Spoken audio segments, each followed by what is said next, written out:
If you want, you can support on my YouTube channel and listen to more stories. I's Sci-Fi Time, Sci-Fi Short Stories. Humans are unpredictable, said a Gelthari scholar once. But their greatest weapon isn't strength. It's their refusal to act like everyone else in the galaxy. The words echoed in Captain Connor's mind as he ducked behind a makeshift barricade, his back pressed against scorched foliage. Energy bolts zipped through the humid air, snapping past his ears and punching, smoking. Holes into the tree trunks. Reynolds? He shouted over the cacophony. Get that damn drone up! I need eyes now! On it, Cap. Reynolds' voice came from the underbrush a few meters to his left, laced with frustration. Connor tapped his comms. Hale, status on those charges? 5 minutes, Hale's voice crackled back. Assuming Zixer don't eat me before I'm done. Connor exhaled sharply and peeked over the barricade. The insectoid Zixor warriors, each the size of a Terran grizzly, were advancing in jerky, predatory movements. Their carapaces glinted under the artificial sunlight of Galen's terraformed canopy. The Zixor were built for war, 6 legs for speed, 2 arm-like appendages wielding plasma pikes, and compound eyes that glowed a sickly green. Unfortunately for them, their energy shields were useless against human ingenuity. Connor swung his rifle around, a sleek, matte black design affectionately nicknamed the Buzz Killer by the squad. Unlike the energy weapons favored by most galactic civilizations, the Buzz Killer relied on good old-fashioned kinetic projectiles. Let's see how you handle this, Connor muttered. He aimed for the lead Zixor and squeezed the trigger. The round shot out with a crack, tearing through the creature's shield like it wasn't even there. The Zixor collapsed, green ichor spurting from the crater in its thorax. Captain, Reynolds called. Drones live. I'm patching the feed now. Connor's visor lit up with a tactical overlay as the drone's camera swept over the battlefield. The Zixor were advancing in a classic pincer maneuver. They think they're clever, Connor muttered. Reynolds, set up crossfire on the left flank. Hale, when you're done, cover the retreat route. We'll box them in. You make it sound easy, Reynolds grumbled, already repositioning. Connor smirked. It is easy. Just don't screw up. As the team moved into position, Connor fired another shot, dropping a second Zixor. The jungle buzzed with insectoid screeches, a sound halfway between a cicada's drone and nails on a chalkboard. Captain, you ever think about why they scream when they die? Reynolds asked over comms. Maybe it's their way of complimenting my aim, Connor quipped. I'll take that as a no. The banter helped cut through the tension, even as the Zixor pressed their attack. Connor kept firing, methodically thinning their ranks while monitoring his squad's movements. Hale, report, he barked. Charges set, Hale replied. You want me to blow it now or wait for the dramatic moment? Connor snorted. You've been hanging out with Reynolds too much. Wait for my signal. The Zixor were almost within striking distance when Connor shouted, Fall back to Rally Point Delta! Hale, detonate on my mark! The squad sprinted through the jungle, weaving between thick vines and jagged rocks. Connor could hear the Zixor skittering after them, their legs crunching leaves and snapping twigs. Hale! On it! A deafening explosion rocked the jungle, followed by a chorus of Zixor screeches. Connor didn't look back. Nice work. Hale, remind me to get you a drink when we're out of this mess. Make it 2, Hale replied. The squad regrouped at the designated point, a small clearing surrounded by dense vegetation. What's the plan, Cap? Reynolds asked, panting. Connor studied the drone feed. The explosion had taken out most of the Zixor, but a smaller group was regrouping, flanking their position. We make a stand here, Connor said. Reynolds, set up a sniper perch. Hale, booby-trap the east approach. I'll handle the west. And if they overrun us? Reynolds asked. Connor grinned. They won't. The team moved quickly, setting up their defenses. Connor crouched behind a fallen tree, his rifle at the ready. The Zixor emerged moments later, their numbers smaller but their movements more deliberate. Here they come, Connor muttered. Reynolds, light 'em up. Reynolds' rifle cracked, and one of the lead Zixor dropped. The rest charged forward, undeterred. Connor fired, each shot finding its mark. The Buzzkiller was a brutal equalizer. Every round shredded carapace and sent alien ichor splattering across the jungle floor. Hale's traps triggered with a series of sharp explosions, scattering the east flank. "Nice one, Hale," Connor called. "Don't thank me yet." Hale replied. "Still plenty of bugs to go around." The Zixer continued attack, but the humans held their ground. Connor's arms ached from the constant recoil, but he kept firing, his focus razor sharp. Finally, the last Zixer fell, twitching as green ichor pooled beneath it. The jungle fell silent, save for the labored breathing of the squad. "That's what I call pest control," Reynolds said, slinging his rifle over his shoulder. Connor chuckled. "Don't get cocky. This was just a skirmish. The main hive's still out there." "Great," Hale muttered. "More bugs to squish." Connor stood scanning the horizon. "Let's move. We've got a war to win." The squad moved through, the jungle with the fluidity of seasoned soldiers. Each step was deliberate, each motion designed to avoid unnecessary noise. The terrain was brutal, thick vines tangled with jagged rocks, and the air carried the pungent scent of alien flora, mixed with the acrid tang of burnt plasma. "Anyone else feel like the jungle hates us?" Reynolds muttered as he swatted at a cluster of buzzing insects. "I think the jungle just hates you specifically," Hale shot back. "Lucky me." Connor ignored the chatter, his focus on the tactical map projected onto his visor. The drone had located the Zixor hive roughly 2 clicks northeast, nestled in a cavernous ravine. It was heavily fortified, with sentries stationed at choke points and patrols sweeping the area. "All right, listen up," Connor said, bringing the squad to a halt. "Hives ahead. Reynolds, I want you to set up overwatch on the southern ridge. Hale, you're with me. We're going to plant charges at the main entrance. If things go sideways..." "They always go sideways," Reynolds interrupted. Connor shot him a glare. "If things go sideways, we regroup at the fallback point. Got it?" "Got it," Reynolds said, grinning. Hale gave a thumbs up. The squad split up, with Reynolds disappearing into the dense foliage while Connor and Hale moved toward the hive. The air grew heavier as they approached, the jungle's vibrant greens giving way to sickly browns and blacks. "Smells like death," Hale muttered, wrinkling his nose. Connor nodded. The Zixer didn't just conquer worlds. They consumed them, stripping planets of resources until nothing remained but barren husks. Galen was next on their menu, unless humanity stopped them. "Keep it tight," Connor said. "We're in their backyard now." The hive loomed ahead, a grotesque structure of chitin and resin fused with the natural rock. It pulsated faintly, as if alive, and the entrance was flanked by 2 Zixor sentries. "2 guards," Hale whispered. "Think they'll notice if we knock?" Connor smirked. "Let's not find out. On my mark, we take them down. Quietly." Hale nodded, pulling out a knife while Connor lined up a shot with his silenced pistol. "Mark." Connor's pistol hissed, the round punching clean through one sentry's skull. Hale darted forward, his blade slicing into the second Zixer's neck before it could react. The bodies hit the ground with a wet thud. "Nice work," Connor said. "Not bad for a guy who hates bugs," Hale replied. They dragged the bodies into the underbrush before moving into the hive. The interior was even worse than the exterior, a labyrinth of organic tunnels lined with slime-coated walls.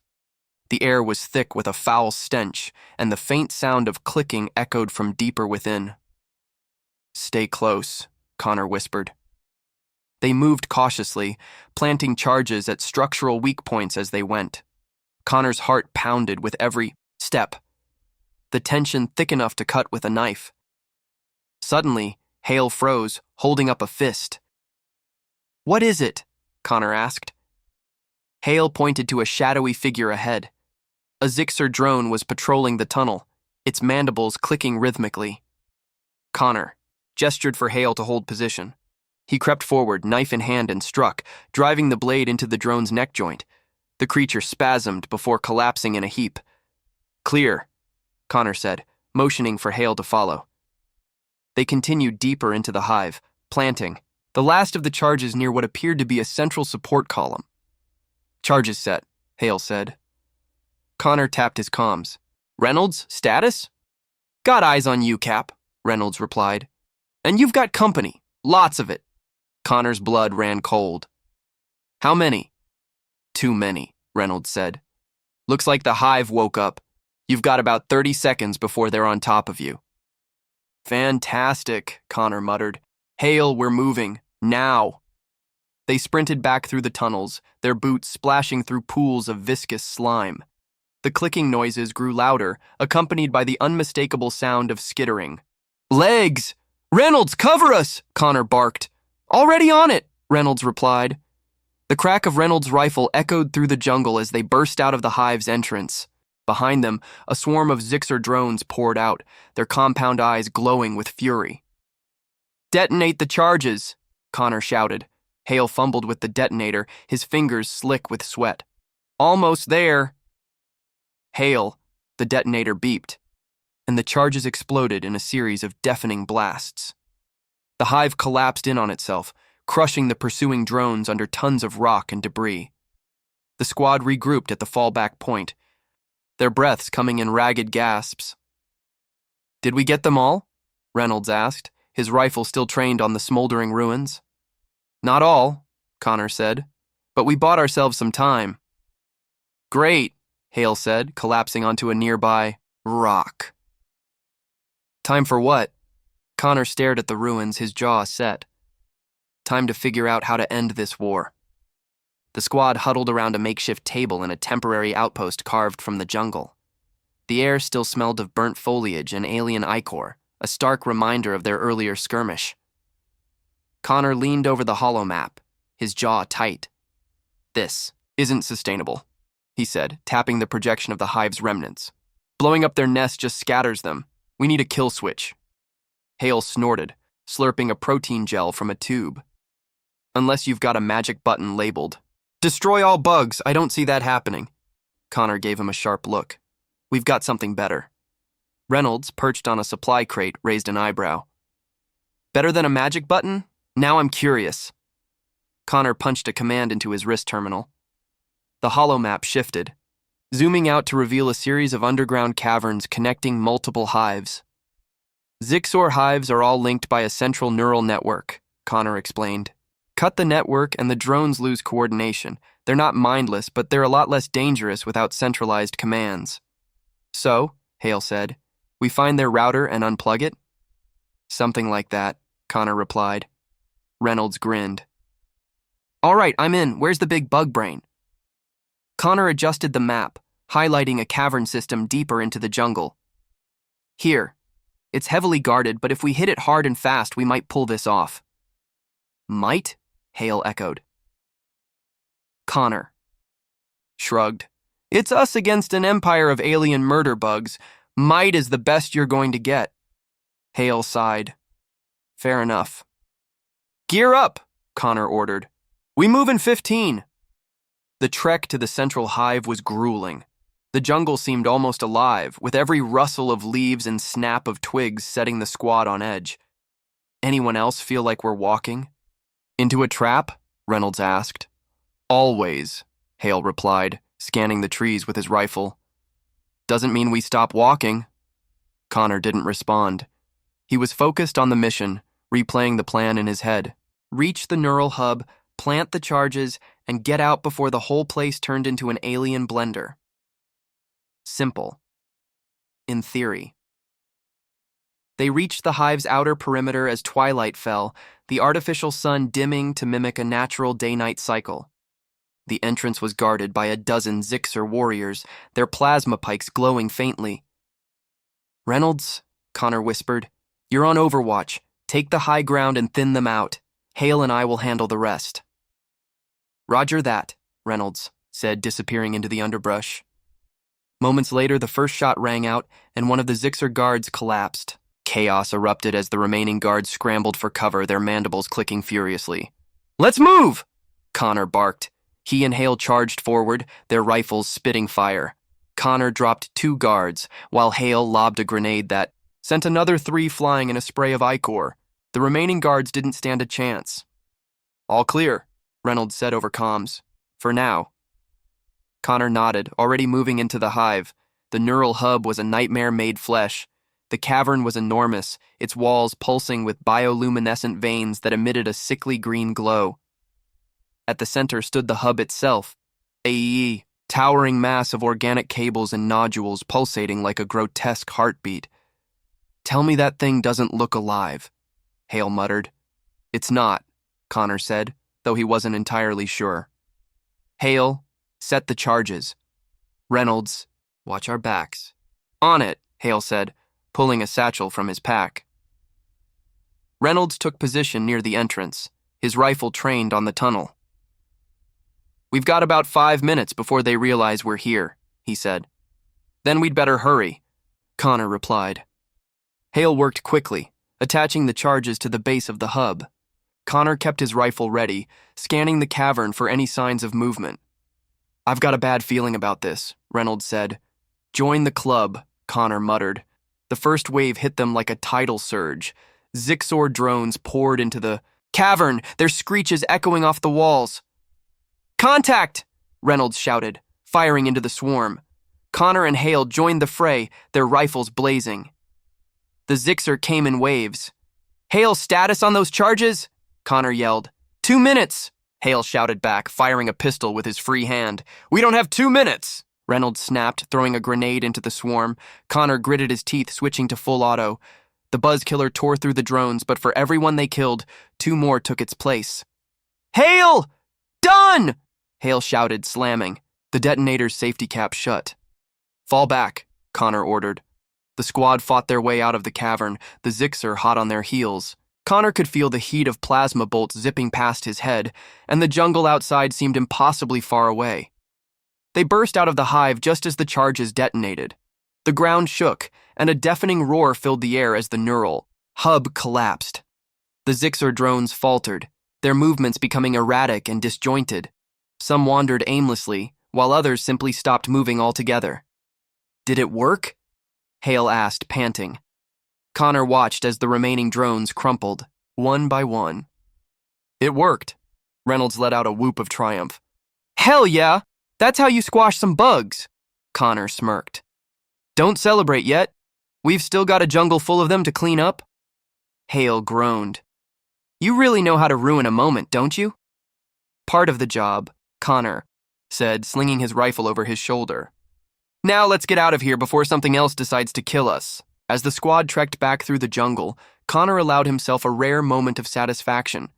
The Zixor were still a threat, but today, humanity had struck a blow they wouldn't soon forget, and tomorrow, they'd strike again.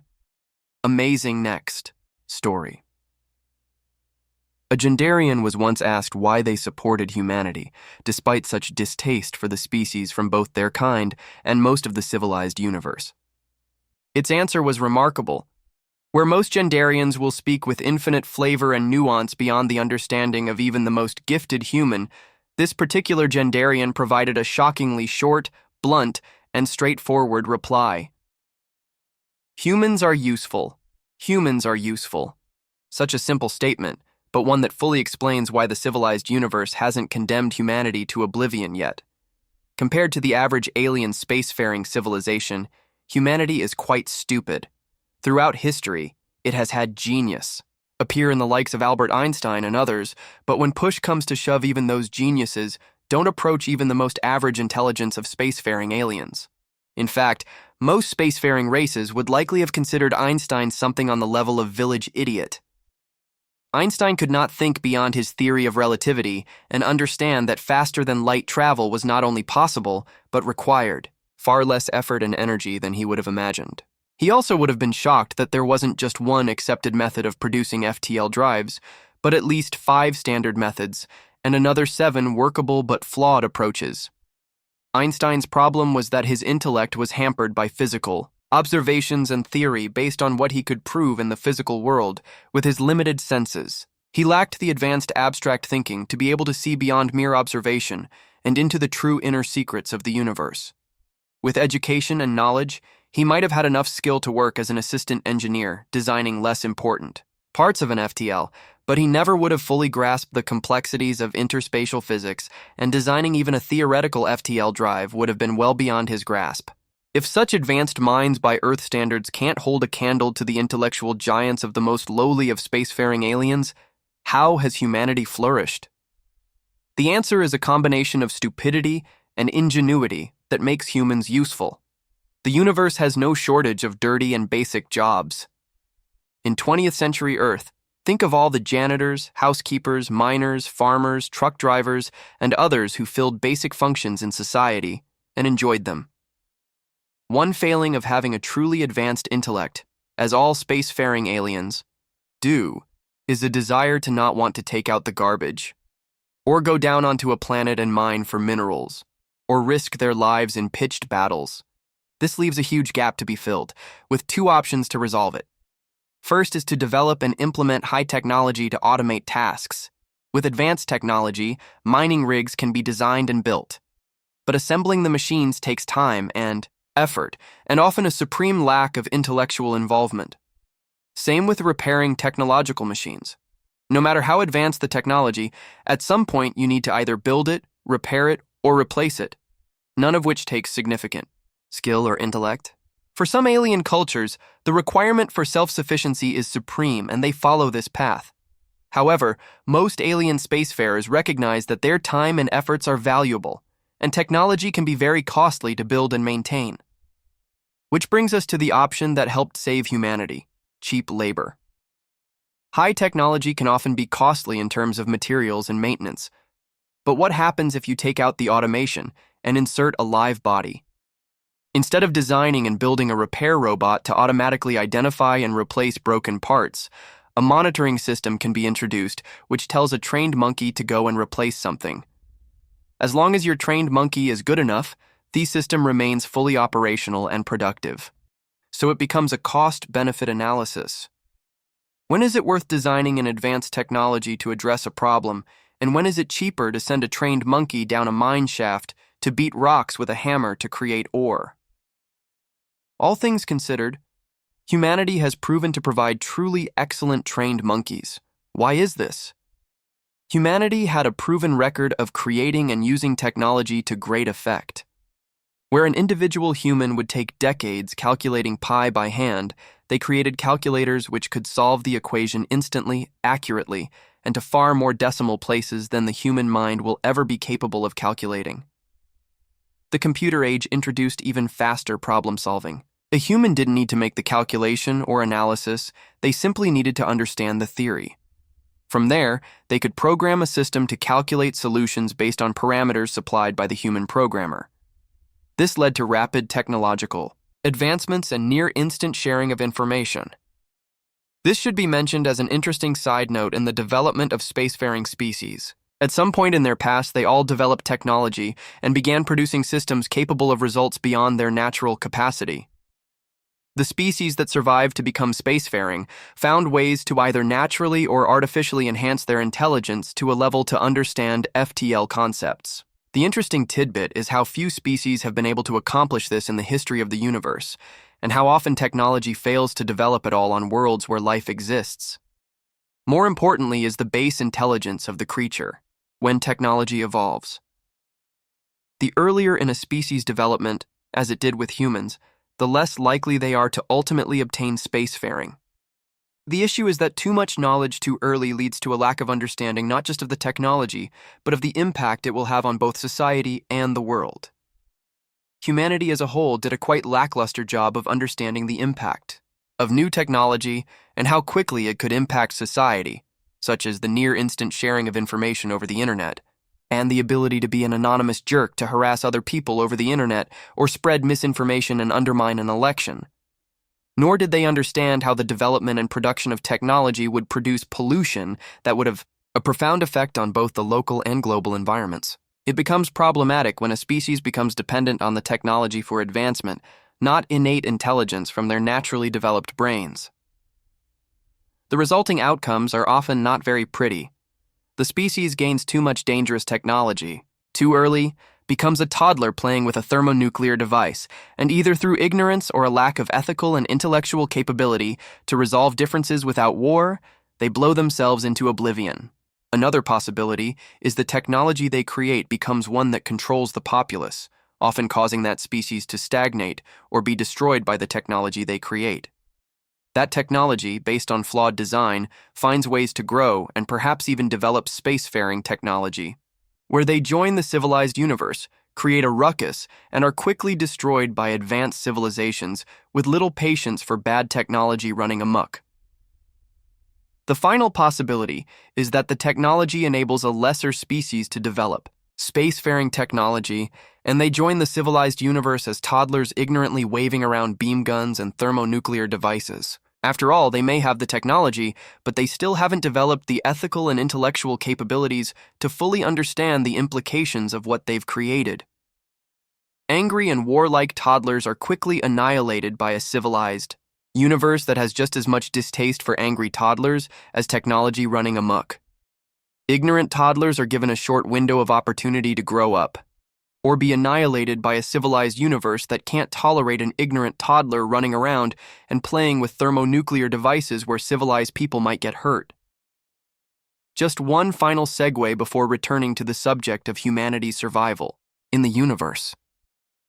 The first spacefaring species, referred to derisively as the first children of space, were actually the result of a species that rose from early development of technology.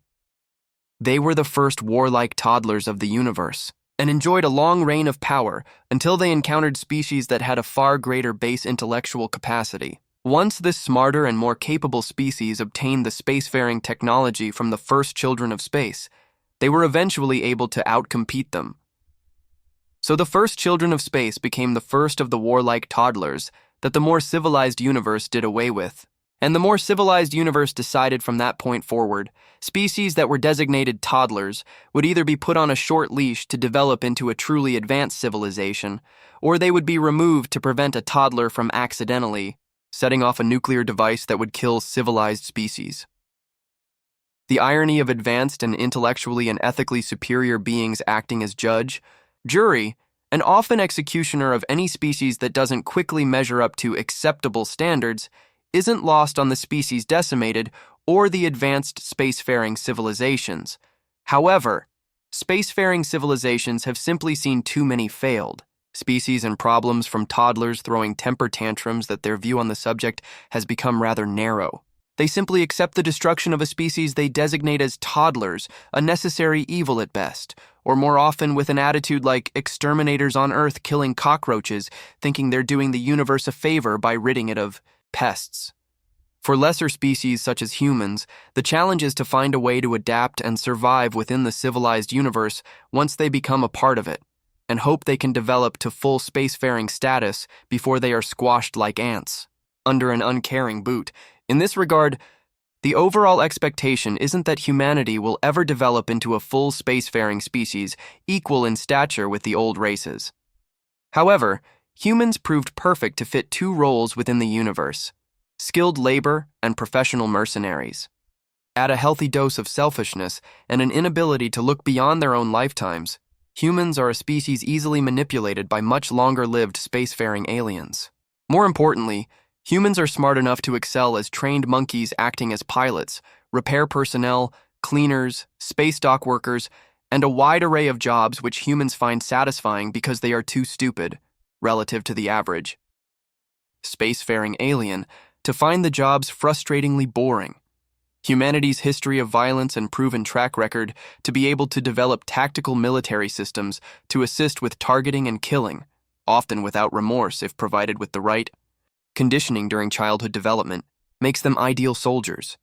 When not augmented by technology, human warriors are able to react nearly as fast as their alien counterparts, and due to comparatively limited intellect and an ability to focus on a task at hand without being hindered by more complex thinking, or often overthinking, a human's trigger finger is as fast and as valuable as any in the known universe. So why risk your hide in battle when you can train a monkey to do it for you?